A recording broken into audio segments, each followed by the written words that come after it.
మీరు ఏ పని చేసినా బాగా కలిసి రావాలంటే మంగళవారం ఉదయం 6 గంటల నుంచి 7 గంటల మధ్య ప్రాంతంలో, దీన్ని కుజహోర అంటారు. ఈ టైంలో ఏం చేయాలంటే కలబంద మీ ఇంటి ముందు తలకిందులుగా వేలాడదీయాలి. తలకిందులుగా అంటే కలబంద వేళ్ళు పైకి రావాలి, కలబంద ఆకులు కిందకి రావాలి.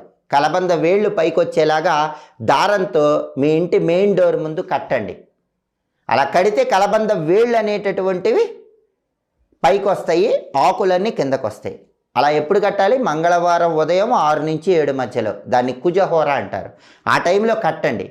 అలా కట్టి మీరేం చేయాలంటే ఇంటి లోపలికి నడుస్తున్నప్పుడు ఆ కలబంద ఆకులకి ముళ్ళులాగా ఉంటాయి, అవి మీ జుట్టుకి లైట్గా తాకుతూ ఉండేలాగా లోపలికి రండి. అలా కట్టుకోవాలి. కట్టేటప్పుడు కూడా ఎలా కట్టాలి? కలబంద తలకిందులుగా వేలాడదీసినప్పుడు ఆ ఆకులకి ముళ్ళులాగా ఉంటాయి కదా, ఆ ముళ్ళులాగా ఉన్నవి మనం నడిచేటప్పుడు లైట్